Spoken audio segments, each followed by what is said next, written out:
जय हिंद दोस्तों। हमारे रोजगार विद प्रशांत यूट्यूब चैनल में आप सभी का स्वागत है। दोस्तों, हमारी आज की क्लास कारक की रहेगी। हिंदी में कारक क्या होता है इसके बारे में जानेंगे। आइए हम अपनी क्लास शुरू करते हैं। दोस्तों, यदि आप हमारे चैनल पर पहली बार आए हैं तो हमारे चैनल को सब्सक्राइब कर लें, इससे आने वाली हर वीडियो आप तक पहुंच सके। आइए हम अपना टॉपिक शुरू करते हैं। टॉपिक है हमारा कारक। कारक क्या होता है देखते हैं।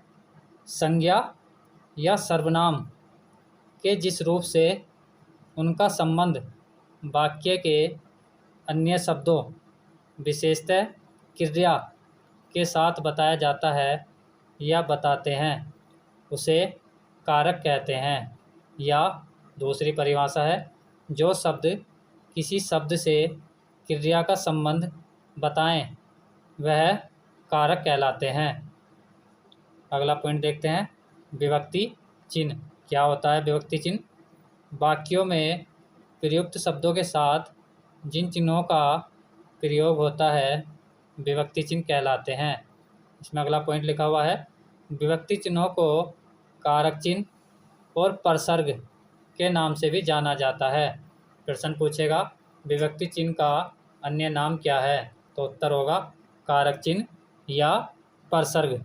आइए कारक और कारक चिन्ह देखते हैं क्या होते हैं।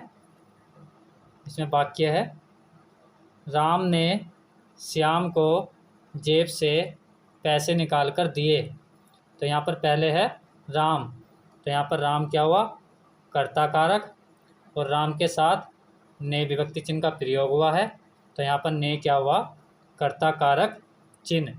फिर है श्याम, तो यहाँ पर श्याम क्या है, कर्म कारक, और श्याम के साथ को विभक्ति चिन्ह का प्रयोग हुआ है, तो यहाँ पर को क्या हुआ, कर्म कारक चिन्ह।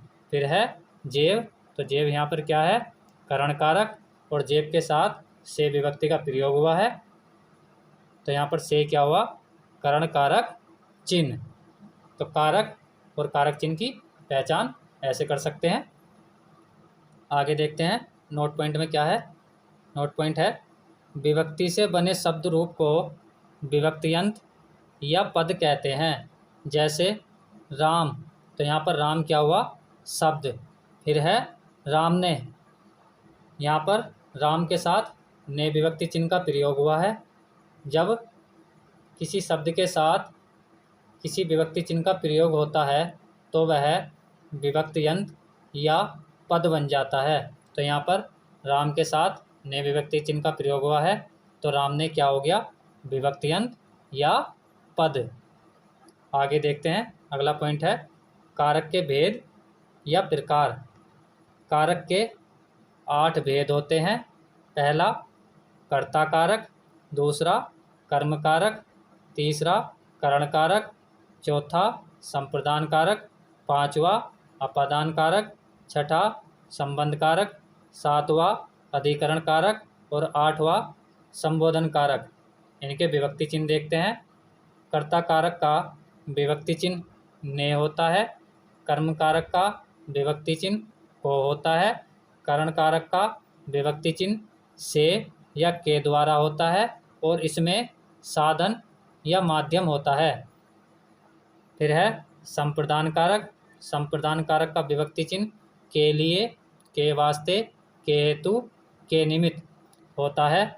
फिर है अपादान कारक, अपादान कारक का विभक्ति चिन्ह से होता है, यहाँ पर से का प्रयोग अलग होने का बोध कराता है।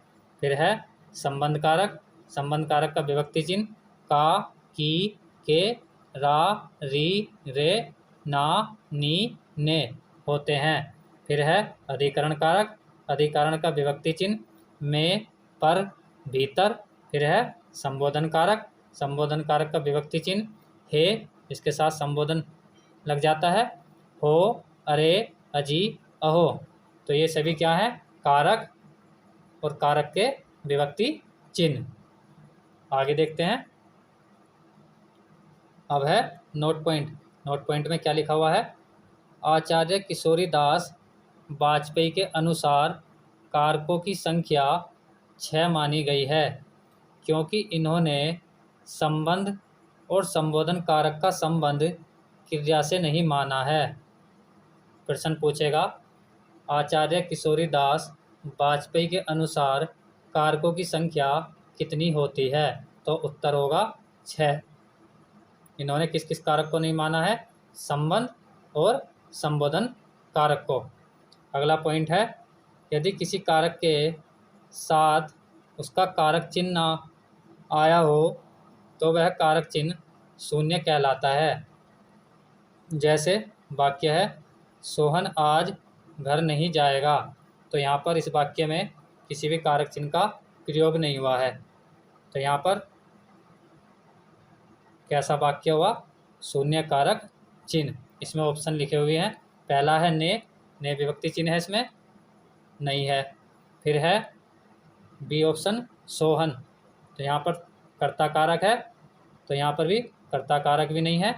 ऑप्शन सी है शून्य कारक चिन्ह, तो उत्तर क्या हो जाएगा? शून्य कारक चिन्ह।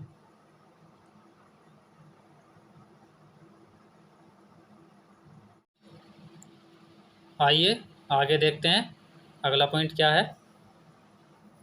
कर्म और संप्रदान कारक में अंतर। क्या होता है इन दोनों में अंतर? देखते हैं।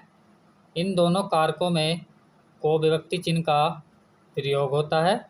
कर्म कारक में क्रिया के व्यापार का फल कर्म पर पड़ता है तथा कर्म कारक की विभक्ति चिन्ह कर्म में लगती है, किंतु संप्रदान कारक विभक्ति जिस संज्ञा में लगती है उसके ऊपर क्रिया के व्यापार का कोई प्रभाव नहीं पड़ता है। अर्थात संप्रदान कारक में देने के भाव में या उपकार के भाव में को का प्रयोग होता है। जैसे सब वाक्य के द्वारा समझते हैं। पहला वाक्य है, राम ने श्याम को मारा, तो यहाँ पर राम क्या है? कर्ता, और ने क्या है?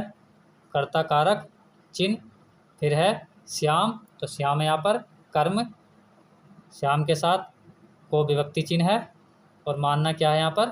क्रिया, तो यहाँ पर क्रिया हुई है मानना, और इस क्रिया का प्रभाव कर्म पर पड़ रहा है, और जब क्रिया का प्रभाव कर्म पर पड़ता है तो वहाँ कैसा कारक होता है? कर्म कारक। अगला वाक्य है, राम ने श्याम को किताब दी, तो यहाँ पर देने के भाव में प्रयोग हुआ है क्रिया का। क्रिया क्या हुई है? देना। तो जब किसी वस्तु को देने के भाव में प्रयोग होती है क्रिया, तो वहाँ कैसा कारक होता है? संप्रदान कारक। इसमें पॉइंट लिखे हुए भी हैं।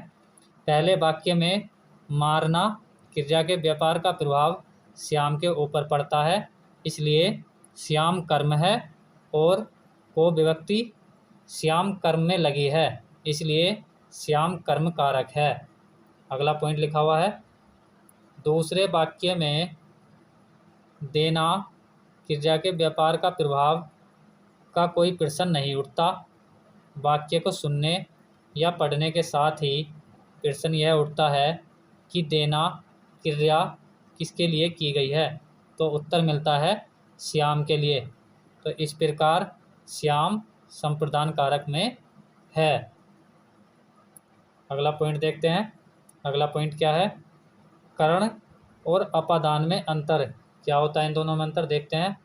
करण और अपादान दोनों कारकों में से चिन्ह का प्रयोग होता है, किंतु इन दोनों में मूलभूत अंतर है। करण क्रिया का साधन या उपकरण है। कर्ता कार्य करने के लिए जिस साधन का प्रयोग करता है उसे करण कारक कहते हैं, जबकि अपादान कारक में से चिन्ह का प्रयोग होता है और से का प्रयोग अलग होने के लिए किया जाता है। जैसे इसमें पहला वाक्य है, मैं कलम से लिखता हूँ, तो यहाँ पर कर्ता ने किस साधन का प्रयोग किया है? कलम का। जब कर्ता किसी साधन या वस्तु का प्रयोग करता है तो वहाँ पर कौन सा कारक होता है? करण कारक। अगला वाक्य है, पेड़ से पत्ता गिरा, तो यहाँ पर अलगाव हुआ है। जब पेड़ से पत्ता गिर गया तो पत्ता किससे अलग हुआ है? पेड़ से, तो यहाँ पर कैसा कारक हुआ?